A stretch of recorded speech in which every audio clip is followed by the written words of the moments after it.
right, Slick Talkers, we are back and with a special guest. He's been on the show not once, not twice, not 3 times, not 4. This is his 5th appearance. Really? So, yes, this is your 5th time. You're really racking up there. There's like a small club of a couple people that have been on the show more than 4 times. So, welcome to the 4-timer club on Slick Talk. Andrew Kitchell, founder and CEO of Wheelhouse. How are you doing, my friend?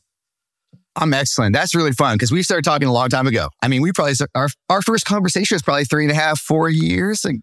I remember it was 2020. I got a DM from you on LinkedIn, and that was the name of the game. It was like, all right, game over. We're best friends now. Yeah, that's awesome. Oh man, well, that's amazing. Fun how our relationship has developed, and excited to dive in more today for sure. Yes, and so the reason why I don't just bring people on the show multiple times for no reason. There's obviously a good reason, in my opinion. So for the listeners and the viewers, I want to set a stage for you in the sense of there's a ton of technology. You hear a lot of the founders, the CEOs, the designers, the CTOs even on this show where we talk about the products that are happening and being built inside of the industry. Well, just to let you know, the landscape is way bigger than you have even heard from Slick Talk and all your other favorite podcasts. So you, Andrew Kitchell, the team Wheelhouse, and the team at Operto put together a technology landscape, basically a report showcasing the amount of teams in certain specific categories in our industry that are building products and technology to service property managers. So it's an intense report for the viewers. Look at the screen. There's going to be a nice little diagram for the listeners. Go to YouTube, check it out. You want to see the visual. There's also going to be a link in the show notes where you can download the report, get a copy yourself, just so that way if you're a visual learner or, person like me, it's going to work out really good. So Andrew, let's dive in because you guys put this report a year ago. I want you to set this, the tone of kind of how this all came about officially, and then kind of the iteration from version 1 to V2, and then we'll jump in from a lot of other questions and topics I got ready for you. Totally. So I'll share just the market map as it stands today covers 21 different categories of software that are in, I would say, pretty high to heavy use within the short-term rental space. 21 categories, right? And everyone knows PMSs and revenue management systems and their data plays. But then you get all the way down the list to guidebooks and tax and accounting and how you're the marketing you're doing. And there's really kind of interesting facets of technology. And even, in the guidebook camp, you've got probably 9 teams that have raised venture capital, right? So it's not like there's one, there's a diversity of players in all these, what look like niche categories. So that's what we kind of dive into. What are the categories of tech? And then we have a long write-up associated with it too, to try to make it accessible. Why do you need it? Who are the players in it, et cetera. So that's what it is now. It started actually, ironically, from Will and I. You were leading a panel, and I believe Verma. It was Verma. It was about Vegas. 2 years. It was Verma Vegas, right? Yeah. So what was that? That was 2 years ago, I think. And you asked a question to start off the panel, saying, "Hey, how many technologies do you all use? If you use one or more, keep your hand up." And we went around the room, and I think by the time you got to 5, there was 1 or 0 hands up. Yeah.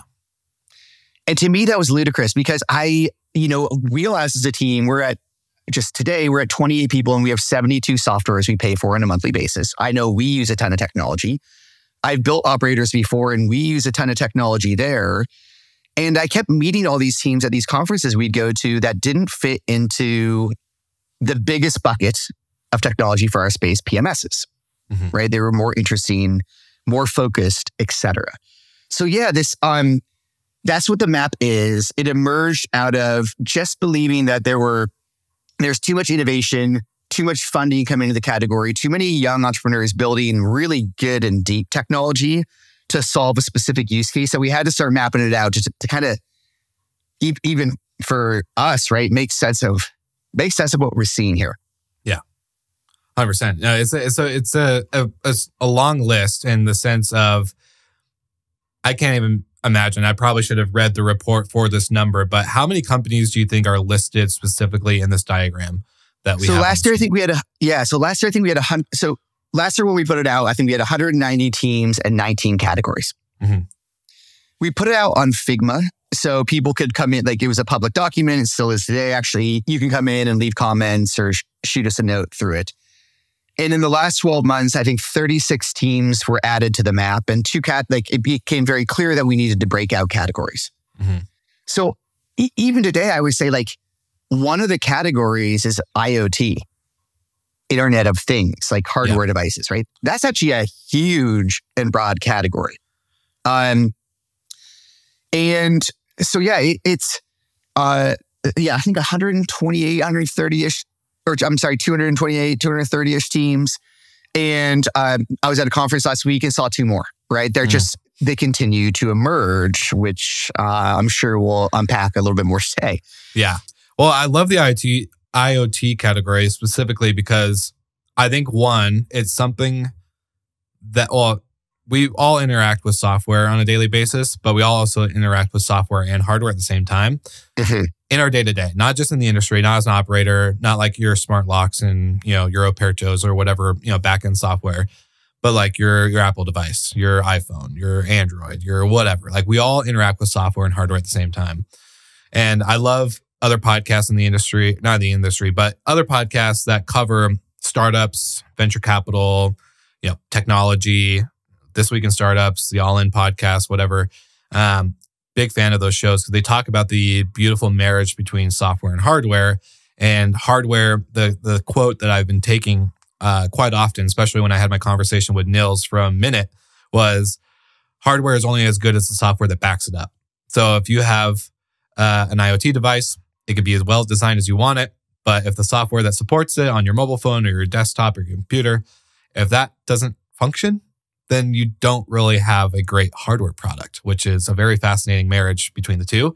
So the question I want to point to you, Andrew, is I'm going to play for the audience. I'm also going to play a little bit of a different role on the interview today in the episode because I'm going to play devil's advocate in the sense of I'm going to play a little negative Nancy here and say, my question that I want to overall discover on this podcast is, when does innovation or too much innovation become oversaturation? And I have a strong belief. You mentioned earlier in the episode just now on digital guidebooks. They've raised a bunch of capital. I don't think we need that many, and I don't know why there is that many. Like if I were to start a company and I looked, okay, what's like a low barrier entry of a tech platform or a software I can build to get into short-term rentals and hospitality, and I saw 1, 2, 3, maybe even up to 4 or 5 guidebook companies, immediately I would be like, nope, oversaturated. There's no way you can do anything, in my opinion, to stand out enough from the other 4 or 5. In my just humble opinion, I'm not a tech builder, I'm not a technical founder or anything, but I think that's like a little oversaturated. So my question to you, let's pick it apart. When does innovation become oversaturation? It's a great question because I would argue, I think both oversaturation and actually the need for innovation are true at the same time here. And I'll explain it like this. So I would say that if you're a consumer, if you're looking at the landscape map today, you might be like, how am I ever going to learn about what's the right software for a category if there's 10 I need to learn or 30 or in the PMS space, like literally 100 plus PMSs you might want to evaluate. That would feel like oversaturation as a consumer, as a potential buyer. Mm-hmm. From my perspective, I think all of these categories need to innovate a lot more. I don't think anyone's hit it out of the park yet, including in the RMS space where Wheelhouse has been building for a long time, right? So I actually think the great thing for a consumer from the kind of when you have 9 guidebook companies, someone is going to be forced to build a really good guidebook for a very cheap price. That's how you, the consumer, are going to win, right? Mm-hmm. And I think that competition is so valuable for the consumer. So valuable. So you kind of want saturation in the sense of like, let's go drive competition and innovation. Of course, as a customer, it means like, if you're going to make the right choice, you do have to spend more time evaluating technology. But I would say almost every business owner's part of your job now, just like it's always been, be great at evaluating talent. Yeah. Now it's also like, get good at evaluating technology. And the I like merger that. of those two. Yeah. I like that statement. And I don't mean to cut you off if you have more thoughts to share, but Go for it. I would love to. So I was talking to Taylor Hills from Effortless Rental Group out here in Colorado. Yeah. They have a CTO. And not a lot of property management companies have a CTO. And Brandy Canali from Romy on Good Morning Hospitality this week, she was like, well, it obviously like it's not a common thing in our industry. One, because it's probably one of the bigger payroll pieces that you have to have. And, you know, X, Y, and Z, there's a lot of thoughts around kind of why. Well, I said, obviously I get that. Like I understand that there's a lot of companies in our space that are venture backed, that are private equity backed, or are just bootstrapped and have been killing it and have been building a really good business and just trying to grow as natural as possible. So a CTO salary, I can understand. But I also think it's interesting because I've heard from those that do have a CTO, their tech providers, whether it's a Hostfully or so whatever PMS, right? They actually enjoy that customer relationship a lot more because they're able to get in the weeds and actually build a product and understand the features and the roadmap and blah, blah, blah a lot better than someone who's maybe like me and not a technical founder. I understand the certain roles, certain tech plays, but I don't know how it's built. I don't know the code. I don't know the language, you know? So I'm curious, do you think our industry needs to start developing a more technical role within the property management companies? Or do you think that we're able to, as like a CEO, if you're not a technical founder, you're great at the operations, you're great at providing hospitality, but you're not great at the tech, so you just have to learn it. Like that's just the dice or the cards you're dealt. Yeah, I think good question. I think there's three levels of it. I tell for a lot of operators who maybe don't have the scale or the interest in being like great at technology, I'm like, don't worry about it. But you do want kind of like, for lack, call it a chief product officer, someone who's really good at stitching together the very good technologies out there. Yeah. Right? Like, so for example, you'd want someone who was fascinated by and kind of ruthless on building out your team a very good product stack, because it's going to save, even if you're great at operations, it's going to save you a lot of money and save you a lot of operational hassle. Mm-hmm. And I bet you anyone who's great at operations would also say, well, the hardest part of operations is the people. So if I can use technology to have fewer people and provide as good operations, like a great operational leader will love it, right? Great leaders love doing more with less. Mm. So I would say like, I think a product leader or CPO as an individual role is the right hire for most people before you go the CTO route, right?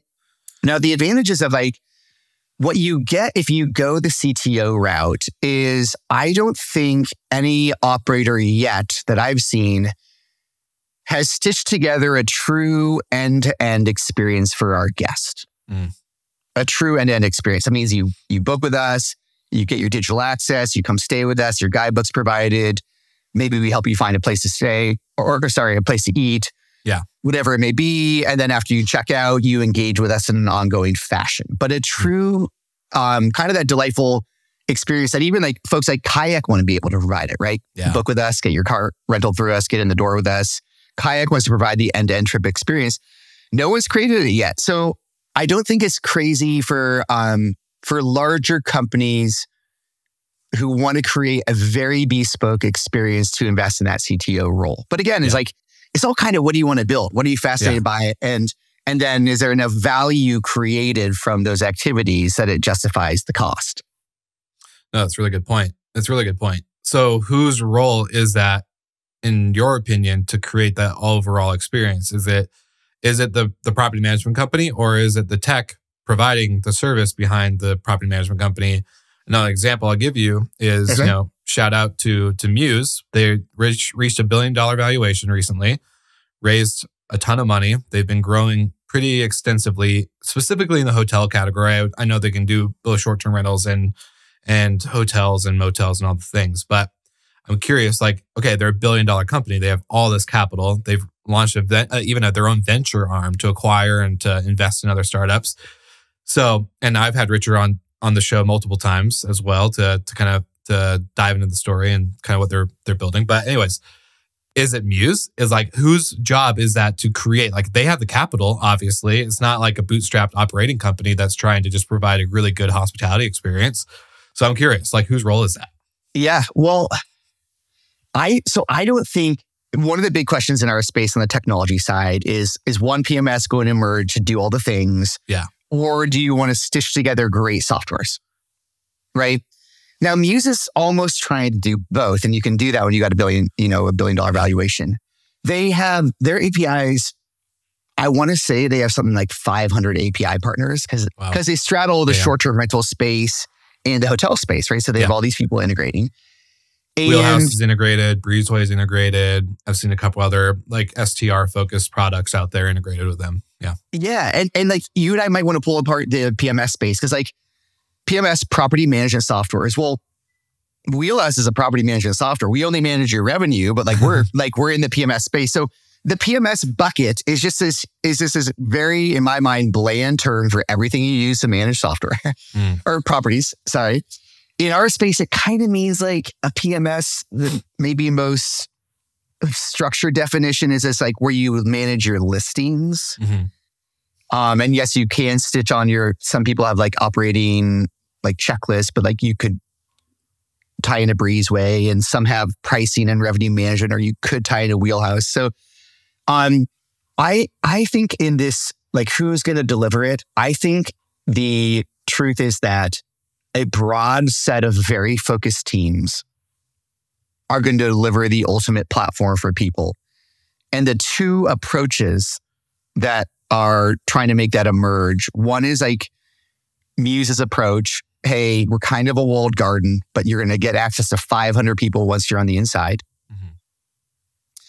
And an approach taken by Journey and a team called Paleo and others, where they're like, hey, our whole job is just to connect you to all the best softwares. We're connectivity first, and like, it's less of a walled garden approach. It's like I kind of call Muse a PMS, and the Journey approach is more like connectivity is the foundation of our whole business. So I think definitively the best experience is going to be provided by who's ever kind of stitching these players together in the best way.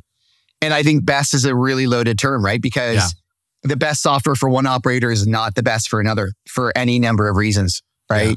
So we could try to pull that apart too. But there's a question I want to bring up, but I also understand from the technology side. I'm an advisor for Bestie AI. So we have Good Morning Startups, our advisory firm, and we basically advise these startups and work with them on getting access to the market. It's fun. It's a fun side thing behind the show.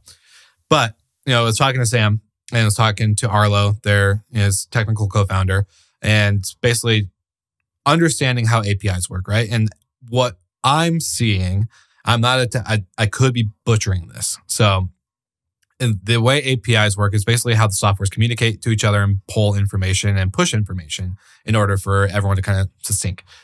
What I also understand is that every PMS or every software basically has a different API pull rate, basically, where how many times they allow the API to like open up throughout the day or throughout a certain like ping, without being as technical, if that makes any sense. So for any listeners that are technical people, I'm so sorry for butchering this. But basically, like, there's no standardization within the APIs in itself. So everyone's building connectivity, yet the API and the basic code behind it isn't standardized. It's like, oh, X, Y, and Z PMS does it X amount of times a day or per listing, blah, blah, blah. And the other one does 500 times more and it's great and blah, blah, blah. So it's a very different ecosystem. And so like, I'm thinking as a property manager, I'm already struggling managing like the amount of softwares and things going on in my business. I can't imagine being a tech company and managing that amount of API connections. They're all pulling at different rates and different times and different data and different information without any type of standardization in the sense of that. Yeah. So Yeah, it's one of the biggest challenges, right? Because distribution is incredibly important for a technology company, for a young tech co like Bessie or others.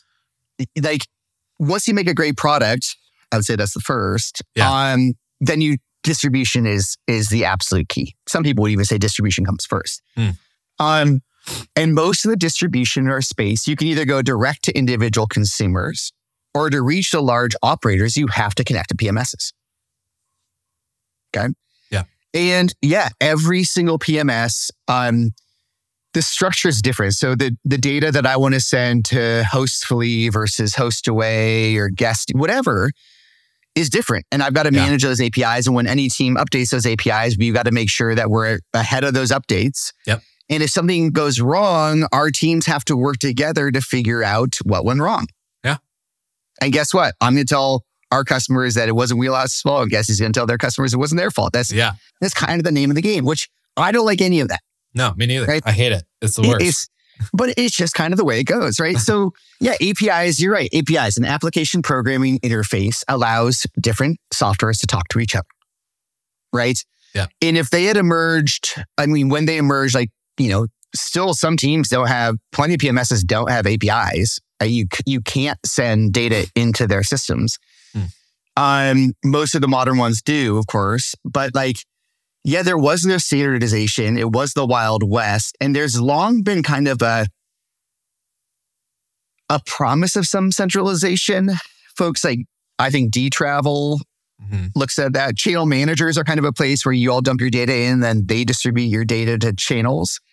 They've done a lot of that. But what makes it hard for young startups, kind of a limiter on innovation right now, is you have to get distribution.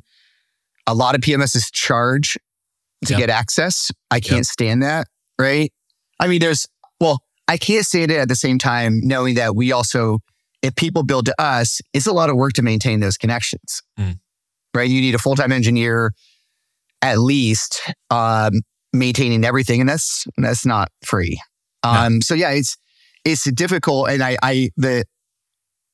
in my mind, one of the exciting parts about AI is that why are humans telling machines how to communicate? They're way better at this.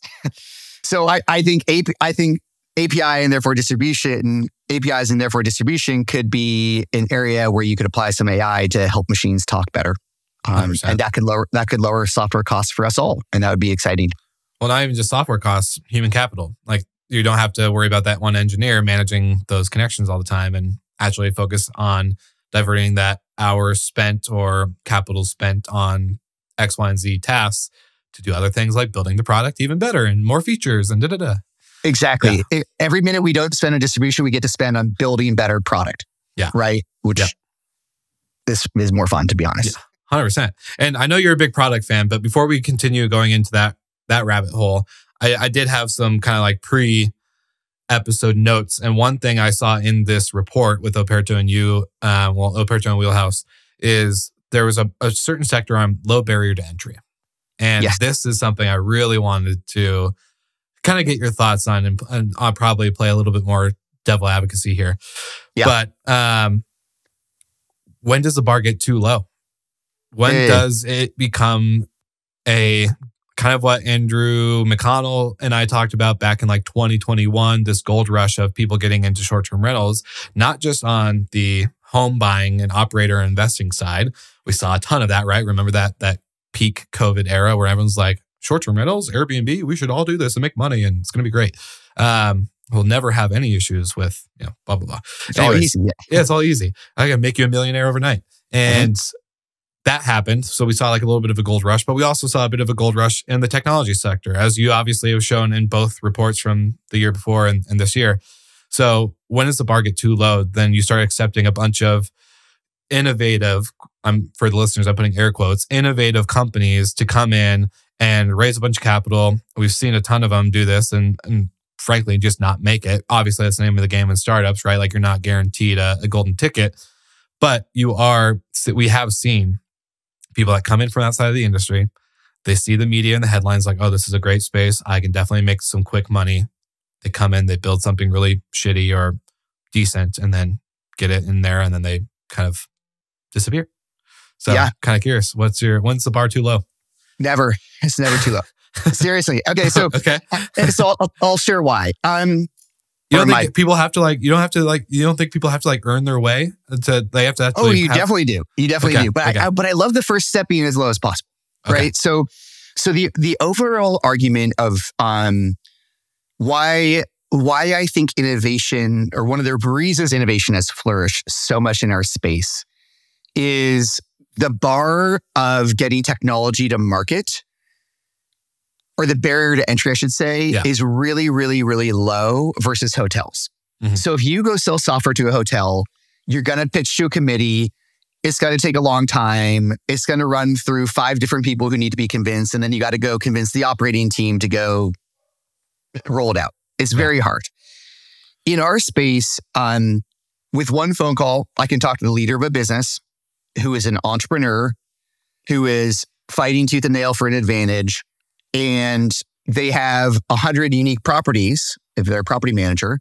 Yeah. And they can test this out on one property at a time. Most hotels, if they're going to roll something out, they're going to roll it out across, if you're a hotel chain, you're going to try it out, but you're kind of thinking how quickly can I roll this out across my whole suite and train my whole team? Mm-hmm. Right? So on the software side, the short-term rental space, because it's so entrepreneurial, so fragmented, and because property managers manage on behalf of a lot of unique owners, you can get paying users faster, which is the most essential thing if you're going to have a chance to actually create something of value. Right? On the supply side, I think Dave Krause and I in particular have nerded out for about a decade on this, of the barrier to entry to creating supply in our space is a personality and a mobile phone. You're talking supply on the home side. Okay. Yeah. So there, and the technology piece is obviously less about this, but on the supply side, all you need is a camera and a personality to create supply. I think that's amazing. I think we've seen the greatest unlock of creativity in the history of hospitality because of it. I think going back to the STR, the kind of the tech piece. So yeah, the many entrepreneurs that are in the space means that software entrepreneurs can have paying customers faster.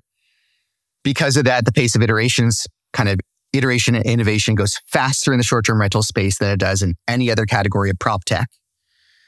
And I'd also argue that the problems we have to solve in our space are harder than almost anything else. We have to price unique distributed inventory. You've got to manage operations at 100 homes spread out across a whole market. Those are really, really hard problems. Mm-hmm. Digital access, really, really hard at 100 individual homes. So the barrier to entry is lower. The challenge is higher. The bar is higher to succeed, actually, which I think actually sets our category up incredibly well to lead all of prop tech on innovation. Right? So low barrier to entry means you're coming in. High bar for success means you've got to build something fucking effing great that works at distributed, unique locations. Mm-hmm. The end result is you're sitting on the knife edge, a fast-moving knife edge, and I really think we'll see most innovation emerge from our category because of those conditions. And I think it's awesome, and I think the operators in our space get to benefit from that low barrier to entry by software costs staying low and innovation staying high. Do you think, coming back to the original question, I think here, when is there too many? When is there, that barrier is so low that everyone's just creating, and then it becomes not even competition. It just becomes, in my opinion, a dud. Every time I hear about this one category, I just immediately roll my eyes and go, okay, whatever. Every time I'm at Verma in the vendor hall and I hear someone talking about the newest groundbreaking, same thing that's been here the last 10, 20, 15 years, immediately okay, eye roll, move on. We don't care. It's nothing groundbreaking over here. You're not doing any new features, or if you are doing new features, they're not really applicable. It's kind of, when does that, I don't know. I guess for me, does the bottom ever fall out though?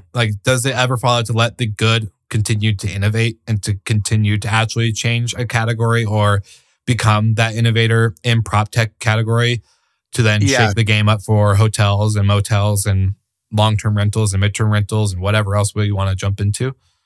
Yeah. So it's a hard question to, I mean, obviously we will only know in time. Yeah, 100%. But I would say I'll put it this way. So I have been working on versions of pricing and revenue management software for 10 years. Mm-hmm. And at this last conference in Burma, New Orleans, Wheelhouse presented a little bit of a different story because our platform's going through a little bit of an evolution right now from being a revenue management platform to finally tipping into what I'll call revenue and growth and what we can deliver for folks. So I was sharing this on stage with, we were talking about some technology stuff. And later a woman came up to me after the show and she's like, you finally get it. You finally get it. Yeah. Right? Pricing and revenue management are a means to an end. The end being like expanding our business. Now, I obviously went on hiatus for about 5 years building an opco. But so over 10 years, it kind of took me 10 years to understand what people really, really, really, really wanted. Yeah. And so like even, we spent 8 years building dynamic pricing before our team won an award for our dynamic pricing software. And a bunch of people came up to me afterwards and said, we don't want to buy your damn dynamic pricing. We want a revenue management platform. It took us publishing all of our research before people were like, no, you could publish all the research in the world. I don't want what you're selling. I really, truly want this other thing. So sometimes innovation is really hard. It takes a long time to unpack what your customers truly want. It gets more and more fascinating as you go. So like guidebooks, the example you brought up, why do we need another guidebook? I would argue guidebooks are incredibly interesting. So in hotels, in all hospitality, you monetize your space and you monetize the customer's time. Yeah. Right. And one of the interesting things about short-term rentals is when you compare the length of stay at a short-term rental to a hotel, you have twice the amount of time, twice the length of stay to monetize, usually, at least. At least. Hotels in urban environments are like 1.5 nights stay. Right? Urban STR is like 4 nights. Yeah. So the reason why venture capitalists have poured into guidebooks is like, okay, well, if we have twice as long to help monetize that stay and you can own the traveler's wallet, what can you do with that? And what does it look like if someone stays with you for a month? Can you monetize them every single day? So I would say that guidebooks are a foray into how do you monetize the guest stay in a way that hotels can't even dream of doing because you have more space in these properties. So I would argue that's a fascinating foray that to this question of like, is there too much saturation? I would say like no one has delivered fully on creating a guidebook that's so damn good that everyone uses it. Yeah. So I think we need we need more innovation. We do. We need better design. We need better software. Better UI or UX. Yeah. Easier constituting platform, like all of it. Yeah. Like I think all of our customers across every single of the 21 categories we look at deserve better software. And that's not going to come from a less saturation. That's going to come from more. This is why I love podcasting. This honestly is truly the reason why these conversations that are able to change my mind, because I was convinced, I'm not kidding you, Andrew. I wrote down in my notes, nothing will change my opinion on guidebooks and channel managers. You've changed that on one of them. You've changed, you've changed it. But we're almost saying the same thing. That's a sense of there is the saturation problem you're talking about is real.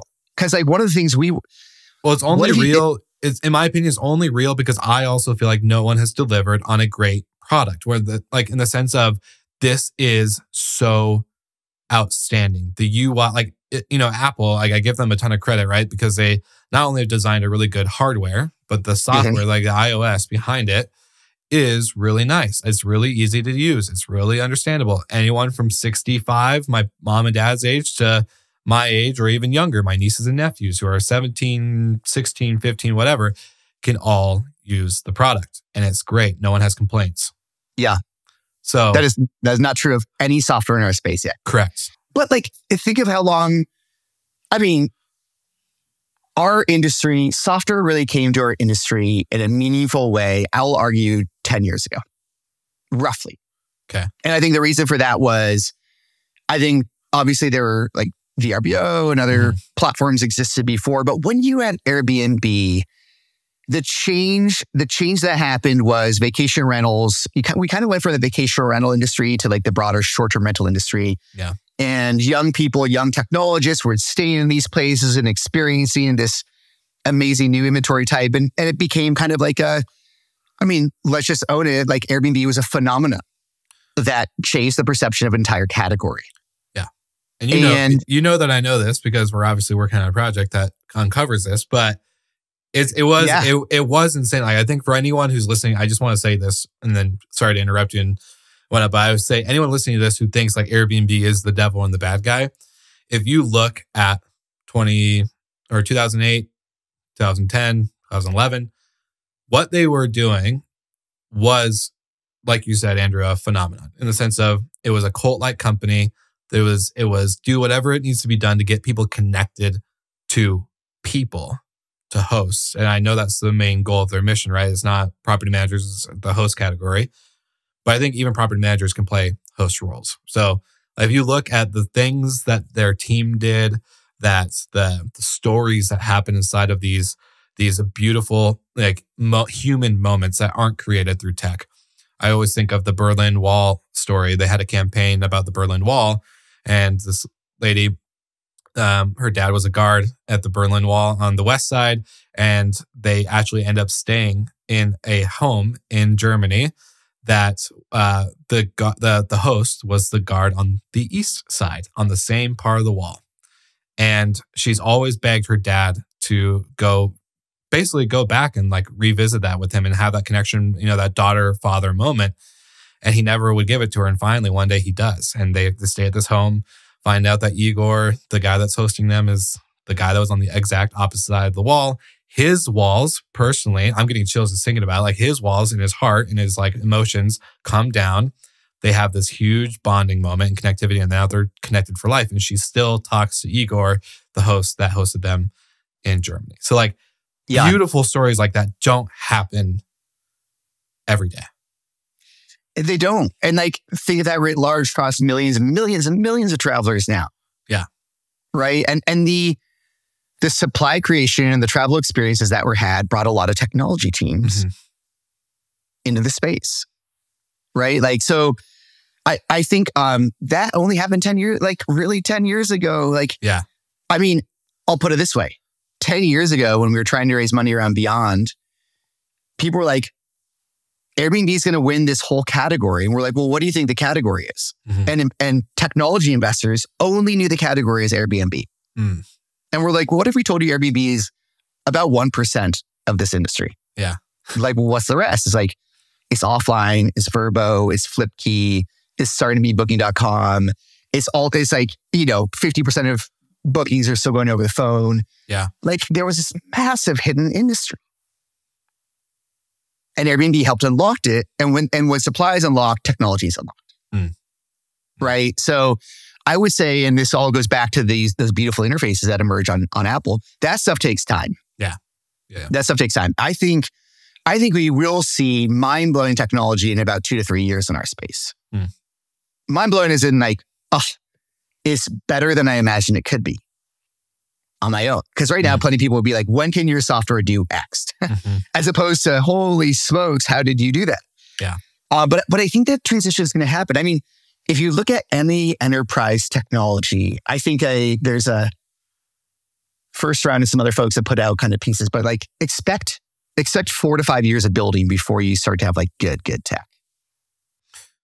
Well, I want to ask in the sense, this also comes back for the listeners, just a kind of a story setting in the sense of when we did that CEO roundtable, I had, I told you, I had Demi from AirDNA, David from Wimstay, Steve Davis from Operto, and Matt Loney from Explory. And we talked about UI, UX for a little bit. There was a little bit of banter going between that. And my question is, I guess it may more of a, how do I understand? I'm trying to understand this. Like I don't build tech. So if you're building a technology company and people are going to be using on a daily basis almost, if not multiple times throughout the day, why is UI and UX not invested more into, from the software side, Because, again, I've said this quote many times on the podcast, but basically you can build a great product, but if the product, aka the software, can't be used, or the team doesn't like using it because of the user experience that is built into the design and how it looks and the features connection, you don't have a great product. No matter how good the product actually is from a technical standpoint, if the user doesn't actually get it and know how to do it with simple design and user experience, it's a bad product. Yeah. And so why has our industry just accepted this low barrier to entry of bad user experience, UI, design, et cetera, when we are competing with maybe like an Airbnb, because that does hold a lot of our travelers' time and holds a lot of the host's time because the UI is so good and because they invested in design so early on. So I'm curious, why does our industry not? Like you would think they would. I would argue it's because of lack of saturation. No, so first of all, I think you are starting to see really good design emerge in our space. I'll give Wheelhouse the credit for that. I will give Wheelhouse credit. We're a user, so obviously, like I can use Wheelhouse and it's really good. Well, we can't wait till it's way better, but like it is definitely one of the. I mean, for us, it's data science, design, and customer support. Those are the three pillars of what we try to do. Yeah. And I always say for design, it's like design isn't a nice to have. It's like it's a need to have because if I can save you time through design, that's valuable, especially if you're a large operator, right? If good design, sure, it could look beautiful, but like actual good design, when you're talking about like user experience, you're talking about like, how can I help you do more with less time? Yeah. How can I help highlight the right information to you? How can I help you understand, in our case, like your pricing revenue management strategy? And like, I guess I'll just speak for us, was heard about it is good design in pricing software means loading a huge amount of data.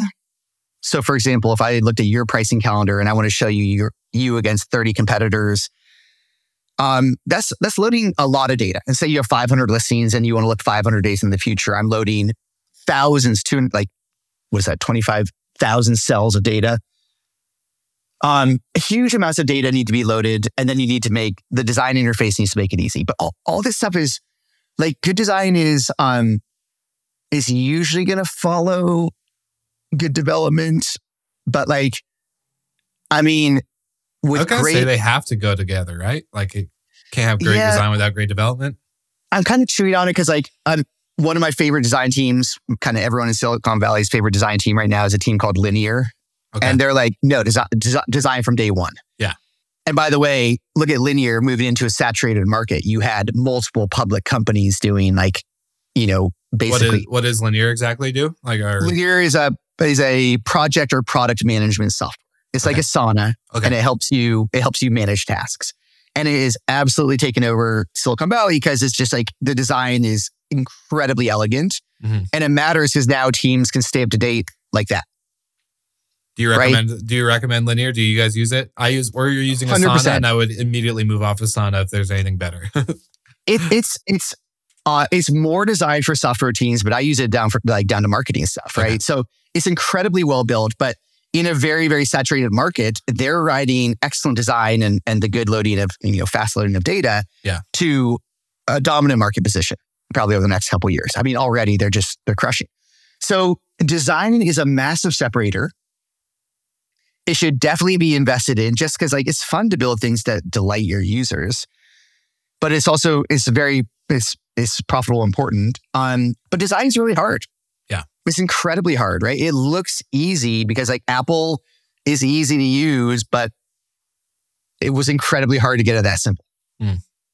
Right? So I think again, the reason I like the saturation in our space right now is because I think probably 75% of the teams on our market map started before the most modern web design practices came into being. And so like you've got all these young technologists coming up now, like Bestie and others, like who they're not going to have any baggage. So customers are great, but they also don't like change. So like they can just innovate as fast as possible. They hopefully bring better data science practices, better design practices, better customer practices. to their platform in a way that like is valued, right? And at a lower price. So I think I like the amount, I want more teams coming into the space because I think we need a great data and design team across every single one of those 21 categories out there. And I think it's a great data, design, and so we're 5 of those categories today. Dang. Well, man, this is gonna, you've opened up my brain to a lot of roads that I can kind of take things. And I love this conversation. Not gonna lie. I'm gonna say this to all the listeners. I'm in podcaster heaven right now. But man, you really got my gears turning. Okay. So not enough innovation, even though it feels like there's saturation. It feels like a saturation, yet no one has done what needs to be happening in the sense of creating the overall amazing tech. There's no one that's a raving fan. Like not one company in that category or these 21 categories are having raving fans. In the sense they probably have like good fans and people that are always supportive and like wanting to like see better with the product and whatnot. But there's not like, if you don't use this product, you're done. There's no like falling on their sword for this company, in my opinion. There's probably some good evangelists out there, but not enough to the point of like, whatnot. One of the interesting categories that I saw on this list, and I don't want to mention names just because like I want to respect the founders and entrepreneurs out there that, you know, are, I'm sure, trying to build something really cool in this category, but I haven't seen it and I had a really bad experience with it once. Connecting as a service. Connectivity, yeah. Connectivity as a service. And I'm a big believer in middleware. I'm not going to lie. You and I have talked about this extensively back in, I think it was Vegas, Virma, or even San Antonio back in the day, 2021. And you and I talked about this. I think, you know, it is as an operator, and many listeners listening have told me this, right? Like they have to log into their PMS, then their revenue management platform, then their operations platform, then their bank, then they have 20 tabs open just to manage their day-to-day, their communications, etc. There's a lot of softwares that they're using. And even though we only had people that said they only use up to like 5 people in Vegas when we asked them to raise their hand, we all know they're using a lot more. They have APIs. They push data to each other, but there's no unified dashboard. There's no place to go just to manage all. And I will say, for those that are out there and they're trying to do this, there's not even a good option yet where connecting all these softwares gives you all the full feature and functionality of these products. So then if you want to go deeper, if you don't want to just hit surface level, or a light level, as I like to call it, like a Wheelhouse light, right? Like obviously I can change some pricing, but if I want to do anything deeper, then I have to go back and log in. So connectivity for me is it could be honestly a game-changing software and platform to happen in our space. I think this could be the category, not the PMSs. It's not the guidebooks, even though guidebooks, and you've now convinced me on doing so much more than just telling people how to get into their door. But I feel like this is the area. Yet the connectivity companies are promoting AI and PMSs and other things that just aren't.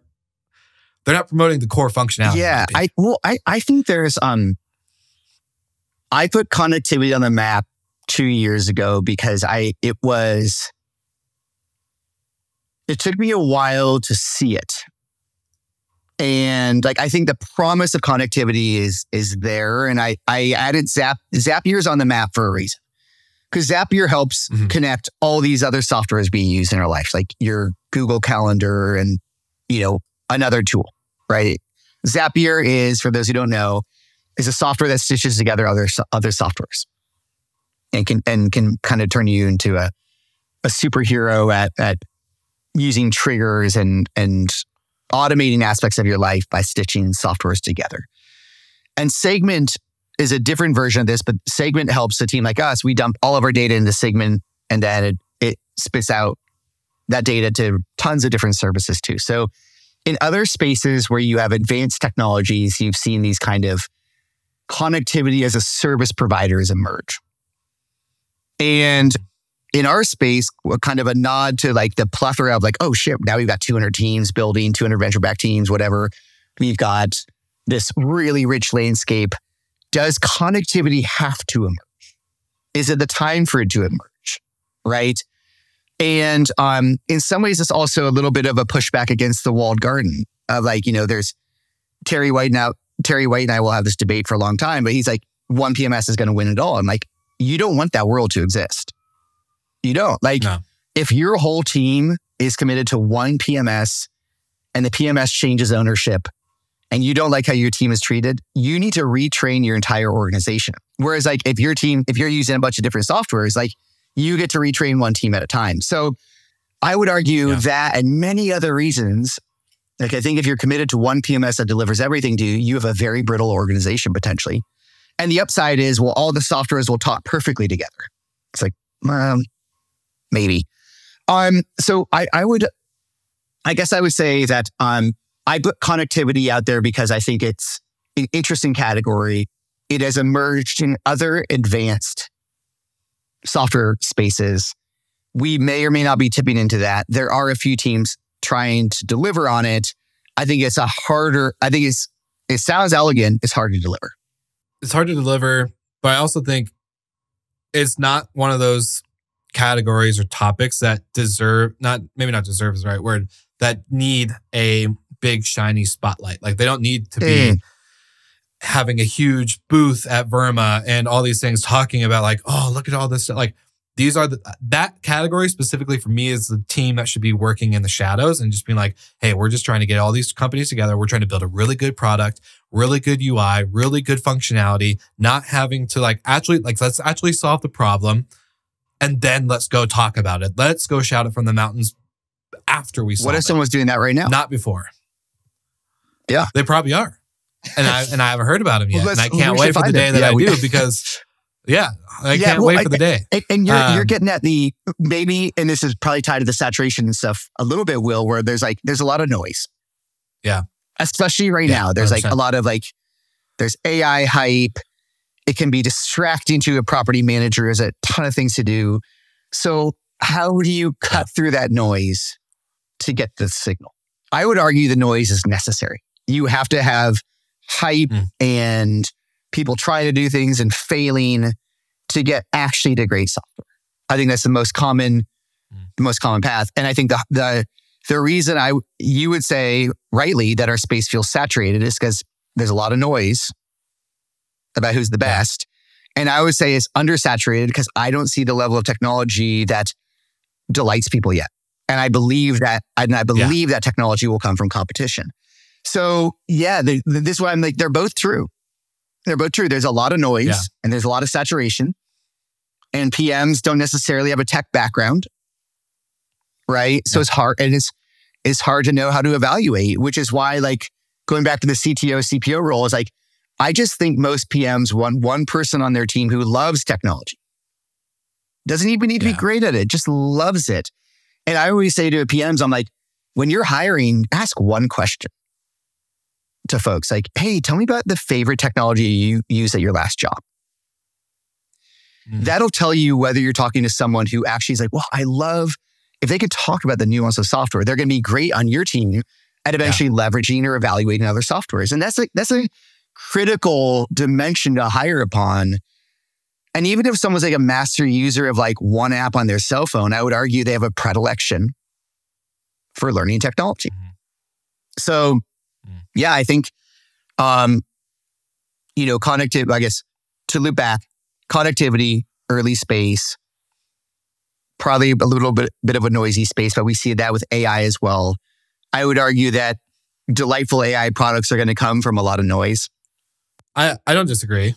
I don't disagree. I think maybe you're coming at it from actual builder of technology. I'm coming at it from a media person who does hear all the noise. All I hear is noise. I get literally hundreds of emails a week on pitches and blah, blah, blah. And like, hey, we should have this person on this show and this show and this show because it's the most groundbreaking thing, right? And everyone's got the same copy and paste pitch for every podcast out there. So it definitely becomes noisy. And I think that's where I become the negative Nancy, the devil's advocate, where I try to push that away and challenge that statement of noise to probably cut through it to get then to conversations like this with you, where I'm like, shit, Andrew did change my mind on guidebooks. And maybe you could change my mind on, channel managers, which I believe, and I've made many statements on that shouldn't exist. And the property management software should just take that role as well. But again, I'm not a builder of tech. I'm a user, I'm an observer and amplifier of the good ones. Yeah. But I would say this, our team, we are our motivating factor among others is we think this category deserves incredible technology.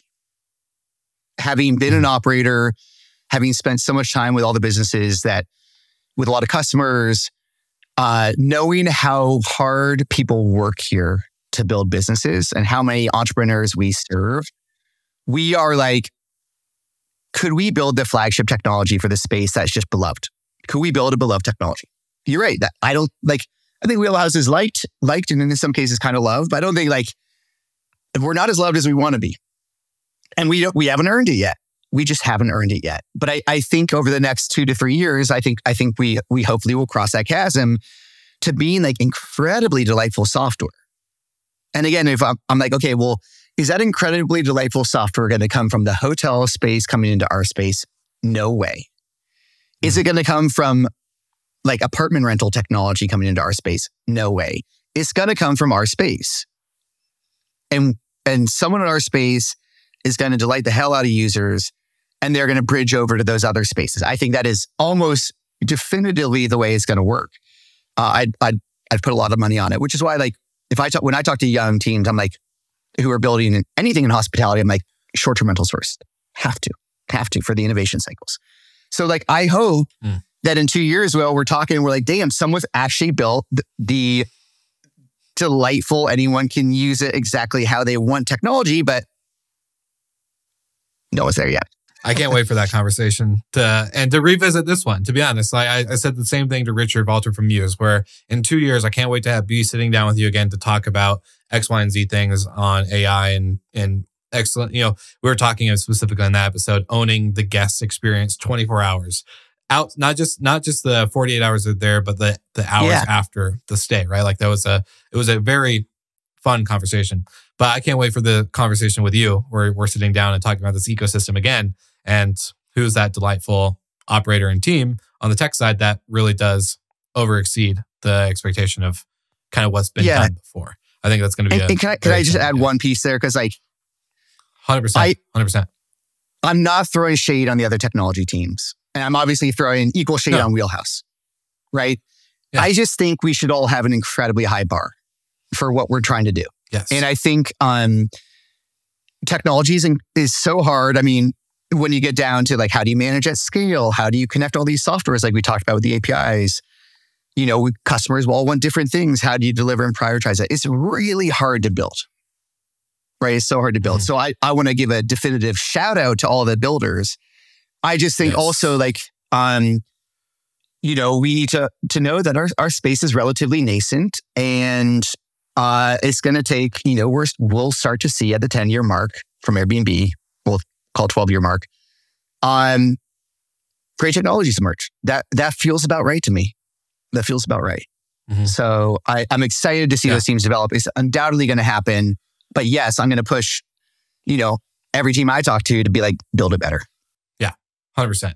And I think that's a great disclaimer for the audience listening and watching this conversation, in the sense of this is in no shape or form a shit on competition of these teams suck, blah, blah, blah. It's really a conversation because I know this is conversations happening behind closed doors. I know operators are talking about this in their office, on their Slacks, in their phone calls, at the conferences, right? These are the big things where I think a lot of people are it's on top of mind and it is a big issue. But at the end of the day, it's in order to push forward. It's not to halt innovation. And I would never want to be the guy that used the word oversaturation to stop innovation, in the sense of my original kind of question to you in the beginning of this episode, right, Andrew? So super supportive, and also you and I both can probably agree to this statement.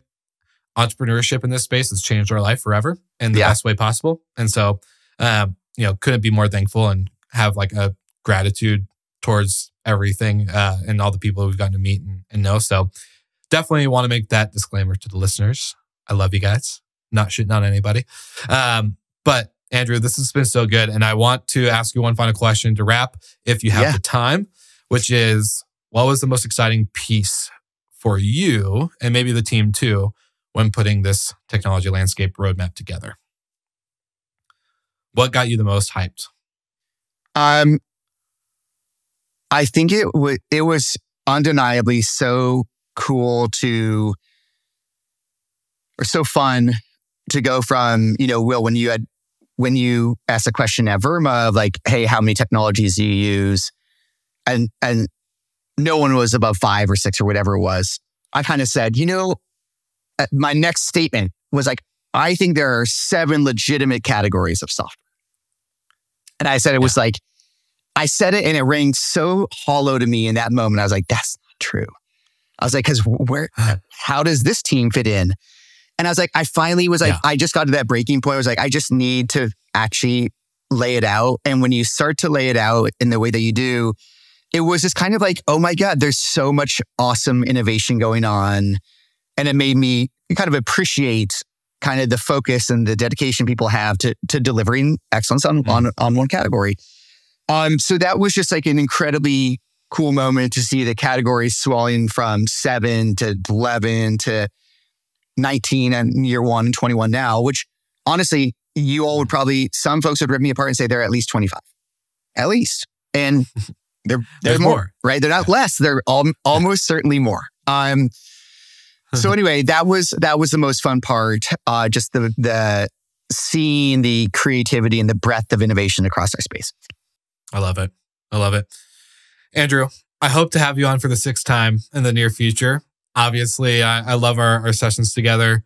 You're a dear friend. You're a mover, shaker, and innovator in our space. So I appreciate, and you're a great mentor. I'm not going to lie. A lot of people, I don't know for anyone listening, but like you have always been a person since we connected in 21 where I could have just text or I could phone call or ask if you're available for a phone call or hop on a quick chat and like brain dump or dump out problems or ask your opinion and like be able to do that. So like you're just a great person in our space. So I just want to say thank you for all you do. And people may not know, or it may not be something that you have like spotlighted when you're out and about, but I think people like you deserve more spotlights. So very kind. My friend. I love these hangs. They're so fun. Great questions. Sincerely appreciate that, Will. Of course. For all the Slick Talkers, you know what to do. Moving forward, there is a link in the show notes. You can grab the reports from Operto and Wheelhouse. You can look at the actual chart if you're on the YouTube channel. So make sure you like and subscribe. But also don't forget, like and subscribe to Andrew Kitchell, to Wheelhouse, to Operto, to the teams that are putting out great products and softwares out there. We want to support them. We want to be a megaphone, not a...